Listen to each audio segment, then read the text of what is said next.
La historia de Nadia Nerea contada por su padre en la televisión. Me llamo Fernando Drey Blanco, soy el padre de Nadia Nerea y Nadia tiene una enfermedad que se llama tricotilitrofia, que son muy pocas en el mundo y tiene una esperanza de vida de 8 a 10 años. Pues esa historia conmovió a toda España. Como decía su propio padre, hablamos de Nadia Nerea, que la semana pasada cumplió 13 añitos, 13. Ahora está creciendo junto a la hermana de su madre, a la tía materna, digamos. Nadia Nerea está enferma desde que nació, es verdad que tiene tricotiodistrofia, que es una enfermedad rara, es una enfermedad fatal en algunos casos graves, aunque en el suyo no, porque tiene una variante leve de una enfermedad que en cualquier caso sigue siendo terrible. Los padres de esta niña, Fernando y Marga, están acusados de haber exagerado esa discapacidad de su hija y de ganar dinero precisamente con eso. Les piden ahora 6 años de cárcel por estafa. Hoy en el territorio negro, Luis Rendueles y Manu Marlasca, muy buenas tardes a los dos. Hola. Hola, ¿qué tal? Buenas tardes, Julia. Nos proponen un viaje a una picaresca muy oscura, muy mezquina, que es la que hace que un padre pueda exagerar, incluso inventar riesgos para la vida de su hija, con tal de ganar pasta con eso, ¿no? Quizá que empecemos contando quién es Nadia Nerea Blanco y en realidad qué enfermedad tiene esta niña, porque tiene una enfermedad grave, ¿no? Sí. Nadia nació en abril del año 2005, cumplió 13 años la semana pasada, y nació ya enferma de tricotiodistrofia, que es un mal muy poco corriente. Es una enfermedad genética que padecen unas 50 personas en España en diferentes grados. Puede ser mortal, como tú decías antes, pero en el caso de Nadia, según lo que luego iba a contar el doctor Ferrando, que es un especialista, es un dermatólogo en el Hospital Clínic de Barcelona, decía que en el caso de Nadia es leve. Este especialista, el doctor Ferrando, recibió una muestra de pelo de la niña en el año 2009, cuando ella tenía 4 años, para analizarla, y concluyó que Nadia sí que padecía tricotiodistrofia, pero en el grado leve. Así que Nadia Nerea puede tener, y tiene de hecho, el pelo seco, tiene el pelo pobre, como que parece que se le va a caer, muy pajizo, muy quebradizo, tiene alteración en las uñas, tiene cierto déficit mental, cierto retraso mental y de desarrollo, tiene la piel escamosa y tiene fotosensibilidad, es decir, es sensible a los rayos del sol. El doctor Ferrando concluye que el estado de la pequeña es aceptable, pero que ciertamente no tiene cura, no tiene ninguna cura. Lo único que puede ser es tratada para mejorar su aspecto y para mejorar la salud de su piel. O sea que es verdad que Nadia Nerea tiene una enfermedad seria que le genera una discapacidad reconocida oficialmente del 75%, o sea, no es ninguna broma. Pero eso sí, no hay peligro para su vida según los doctores, ¿no? Bueno, pues esta niña enferma con esa grave enfermedad va creciendo con sus padres en Baleares y a partir del año 2008 pues comienza a aparecer en medios de comunicación, casi siempre con su padre, Fernando Blanco. Así fue, los padres se movilizaban, según decían, por el bienestar de Nadia y empiezan a hacerse conocidos primero en Baleares. En febrero de 2009 forman la asociación Nadia Nerea, luego la convierten en la Fundación Nadia Nerea y el padre ya había salido por entonces en la televisión autonómica de Baleares, en IB3, contando una historia muy dramática, ¿no? El padre contó la primera vez que salió en la tele que habían gastado ya unos 120.000 euros para tratar de salvar la vida de su hija, que entonces tenía 3 años. Y contó también que en aquel momento, 2009, Nadia tenía que ir urgentemente a Brasil, ese fue el país que dijo entonces, para visitar a un especialista en tratamientos genéticos y que necesitaban ayuda urgente. La verdad es que la niña tiene mucho encanto, yo la vi en la tele y es una niña a la que abrazarías, ¿no? Está realmente enferma y genera muchísima empatía. Y también genera audiencia en televisión, eso es una realidad incómoda que hay que reconocer, ¿no? Y el padre vuelve a recurrir otra vez a los medios en busca de ayuda. Sí, corría el año 2010 y Fernando Blanco, el padre de Nadia, vuelve a IB3, a la televisión balear. Esta vez pide dinero y donaciones para su hija porque, según cuenta, va a ser sometida a un tratamiento genético que van a pagar 10 supuestos filántropos de Madrid. Pero pese a la ayuda de esas 10 buenas personas, no hay suficiente dinero porque el tratamiento costará, anuncia el padre en la tele, unos 720.000 euros y es imprescindible para que Nadia pueda seguir viva, pueda seguir viviendo. Meses después, el padre anuncia un nuevo giro en el caso de su hija y dice que ya hay un grupo de 14 científicos eminentes de Rusia, de Bélgica, de Estados Unidos, que están tratando a su hija y que la ven cada 6 meses.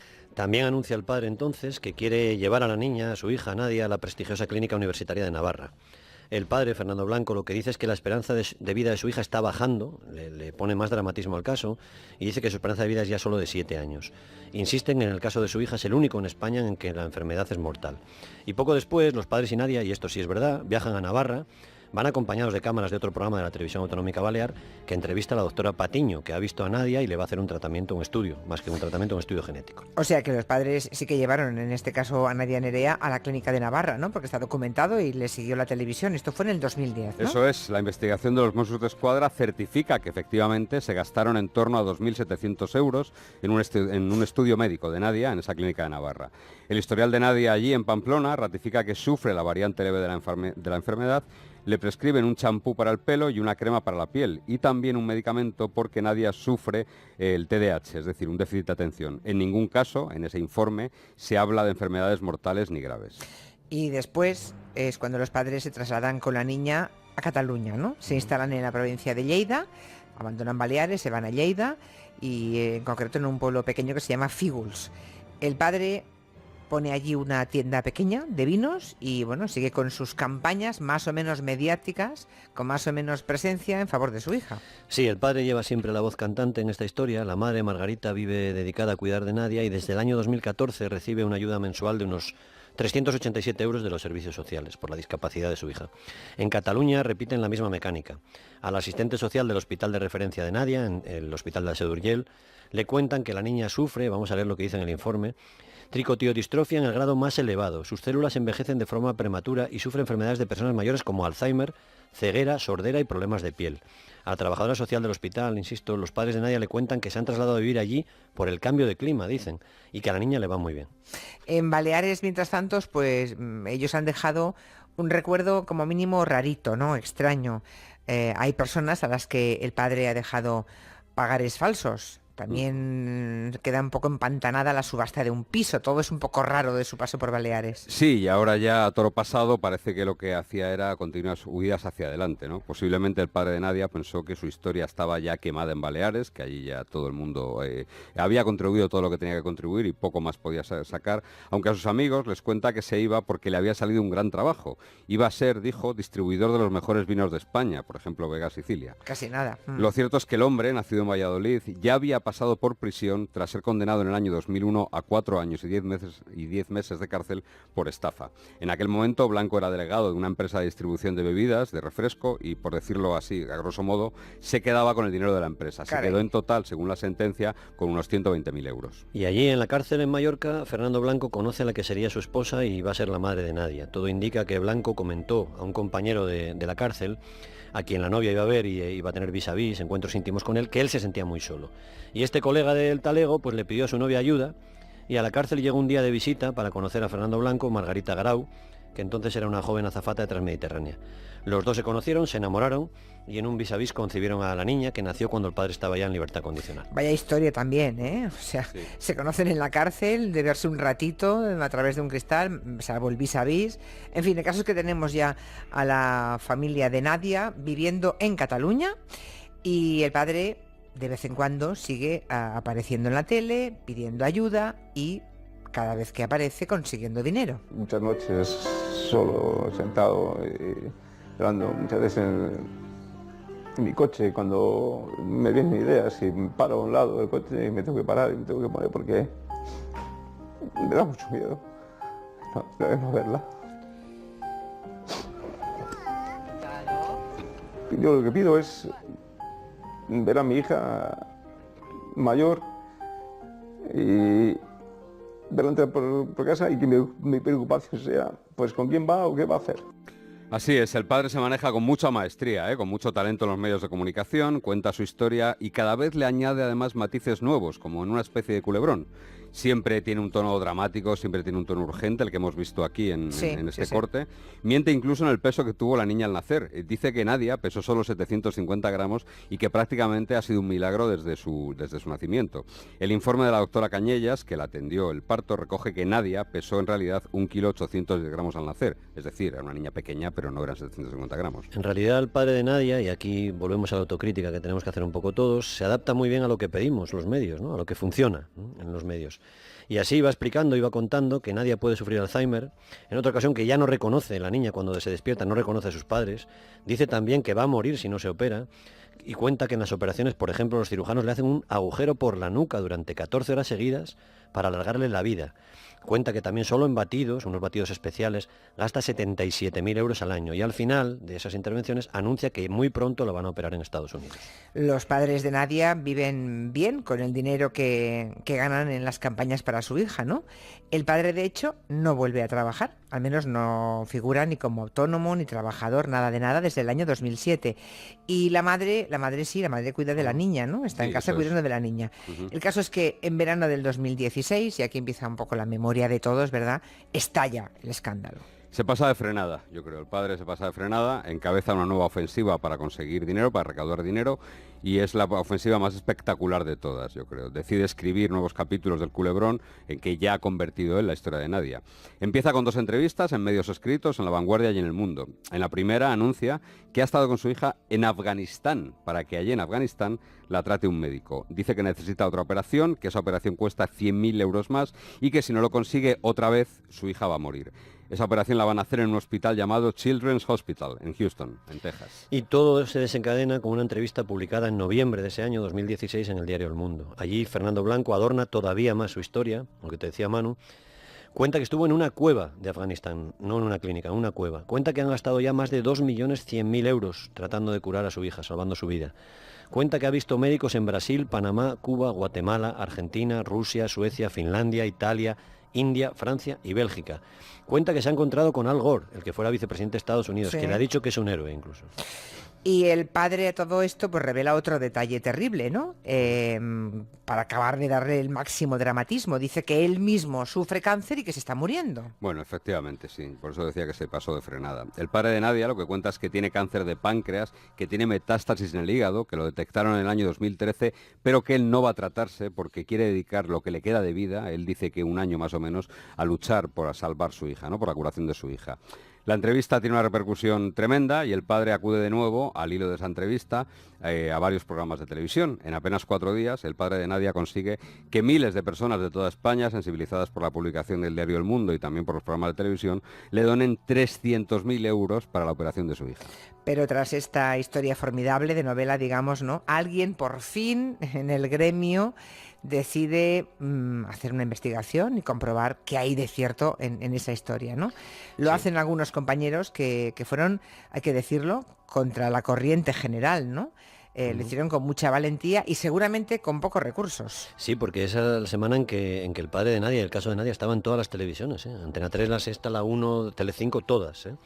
Y fue primero un compañero en un blog humilde que se llama malaprensa.com, el compañero se llama Josu Mezo, el mismo 27 de noviembre de 2016, muy poco después del artículo y de la ola de esa que te decía Manuel, de 300.000 euros en 4 días, Mezo señalaba ya errores graves en el texto. Por ejemplo, el Children's Hospital que te decía Manu, donde se iba a operar, no existe, ¿no? Y luego el digital hipertextual firmaba un artículo el día 30 en el que la compañera Ángela Bernardo calificaba así ya como cuento chino el caso de Nadia y demostraba ya con todo tipo de datos gravísimos, errores y mentiras sobre la enfermedad y los supuestos médicos que estaban tratando a la niña. Yo creo que esos periodistas, y permíteme aquí que haga un poco de autocrítica, nos pusieron a muchos frente al espejo, ¿no? Realmente, porque tampoco hicieron un trabajo, tampoco fue encontrar los papeles del Pentágono. No, claro. Fueron unas meras comprobaciones las que se hicieron, comprobaciones muy sencillas de hacer, que ninguno hicimos, y por tanto ellos sí que hicieron periodismo. Es que te sientes mal, yo no sé, pero yo veía a este hombre en la tele y hombre, pensar que ese hombre estaba siendo un impostor y que estaba fingiendo, solo por el hecho de pensarlo ya te sientes mal, ¿no? Mala persona, sí. Claro, mala persona. Y digo, ¿cómo voy a dudar yo que este hombre esté llorando por su hija y que, claro, te sientes mala persona? Y no digamos que en ese sentido no somos mejores y peores que otros, somos pues gente que también consumimos información los periodistas y los veíamos en la tele o leíamos entrevistas o en la radio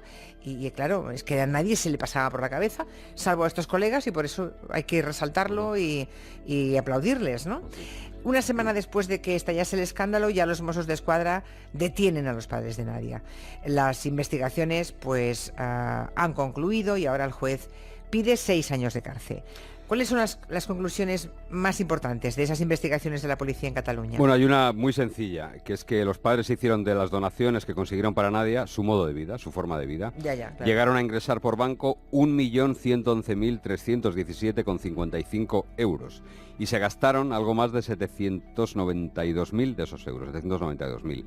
Hubo 5.574 personas que hicieron donaciones por transferencia y otras 1.006 personas que hicieron ingresos en efectivo para Nadia. Los Mossos de Escuadra también concluyen que los padres gastaron muy poco dinero en realidad para tratamientos médicos de la niña. Lo que dice la policía catalana es que gastaron solo 2.700 euros de la clínica navarra que hemos hablado, según las conclusiones de la investigación. Y que llevaron un alto tren de vida, por ejemplo, comprando coches, el padre comprando 34 relojes de alta gama que el informe del sumario valora en 60.000 euros, y con gastos de restaurantes, de informática, etcétera. Y todos esos doctores que daban nombres y apellidos, todos esos viajes, que si Brasil, que si Afganistán, que si aquí, que si allá, esas operaciones a vida o muerte, de todo eso, ¿qué? Pues el doctor Brown, que era el supuesto candidato a premio Nobel que había tratado a Nadia, no existía. La madre de Nadia dijo que había muerto hace 2 años, pero no existía realmente. No hubo ninguna cueva en Afganistán, no hubo tratamientos en Brasil. Los doctores a los que supuestamente se pagaba se llamaban Yassin Villamala y doctor literal, el brujo, y los Mossos no han encontrado ninguno de ellos. El padre no ha aportado ningún pago, ni siquiera el nombre del médico curandero para justificar los gastos. Y es más, la policía ha comprobado que ni Nadia ni el padre cruzaron nunca las fronteras del territorio Schengen, es decir, nunca jamás salieron de la Unión Europea, para entendernos. La niña ni siquiera estaba dada de alta con esa enfermedad en el Servicio Catalán de Salud, y el doctor Fábrega, que es un pediatra del Hospital de la Seu d'Urgell, dice que los padres de Nadia sí le llevaron 2 veces a la niña, pero que nunca fue por temas de la enfermedad. Eso respecto a la niña. Luego tenemos el supuesto cáncer de páncreas que tenía el padre, Fernando. Pues nada, ni cáncer de páncreas ni de nada, absolutamente falso también. Él lleva 1 año y medio en la cárcel, no tiene ningún problema de salud. Los informes médicos sobre Fernando Blanco recogen que en el año 2010 tuvo un pequeño problema hepático, pero que tiene un páncreas completamente limpio y completamente normal. Hay una grabación telefónica en la que el padre de Nadia, que se escondió durante unos días, recuerden, cuando estalló todo, le cuenta a su mujer que el cáncer sirve para dar pena y para sacar más dinero, que la solidaridad solo funciona, dice textualmente, si das pena. Bueno, y la verdad es que tiene razón. Sí. O sea, el padre ha demostrado que conoce muy bien los resortes, los mecanismos emocionales, ¿no?, que mueven la televisión y la sociedad y la audiencia. Le hemos hecho aprender mucho nosotros. Claro, Sí. claro. No, los conoce muy bien. Y antes de que le detuvieran, a su mujer le cuenta, con el teléfono ya intervenido, que todo se ha estropeado, sigue mintiendo incluso a su mujer. Y le dice que su hija no vivirá más de 1 año, que ya nadie querrá tratarla, que le están fallando las piernas. Esto fue hace casi 2 años ya, ¿eh? Y por suerte era otra de sus mentiras. Nadia ha cumplido 13 años, lo decíamos antes, vive con su tía materna y recibe visitas semanales de su madre. El juez les ha retirado temporalmente la patria potestad mientras termina la investigación. Y hay 2 asuntos más en este caso. Uno es el posible delito fiscal, porque claro, el padre de Nadia no pagó ni un céntimo a Hacienda durante estos años, ¿no? Los Mossos de Escuadra entendieron que entre los años 2012 y 2016 Fernando Blanco pudo cometer delitos fiscales porque debía haber declarado a Hacienda. Pensaron que defraudó al fisco más de 120.000 euros anuales, el límite para que sea delito y tenga sanción de prisión, pero lo cierto es que la audiencia descartó ese delito y no va a ser juzgado por ese delito.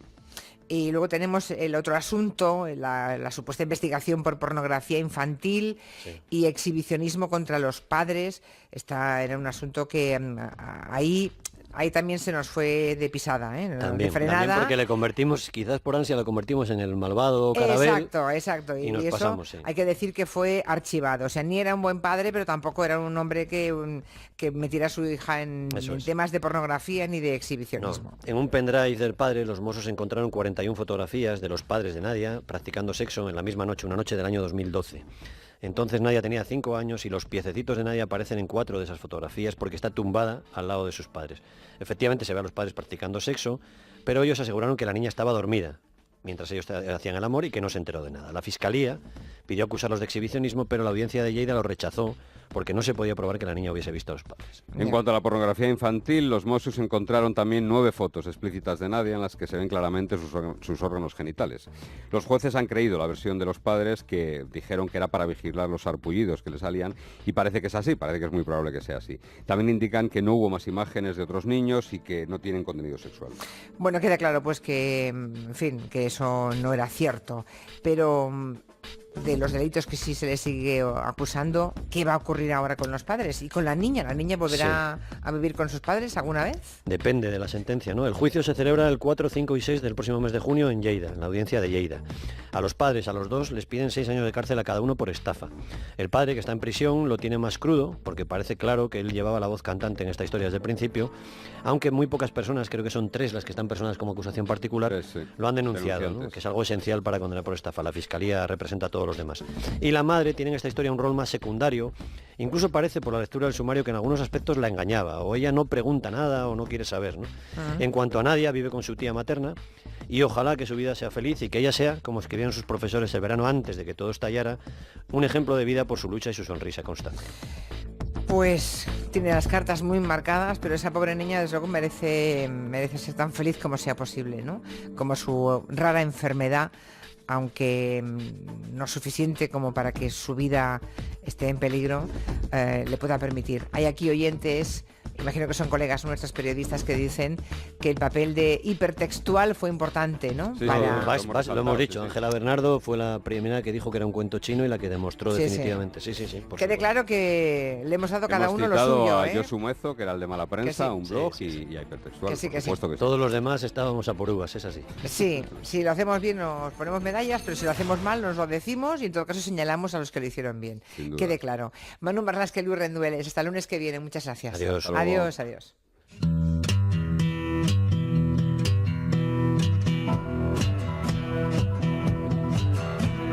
Gelo, de 3 a 7 en Onda Cero con Julia Otero. Reach out and touch faith.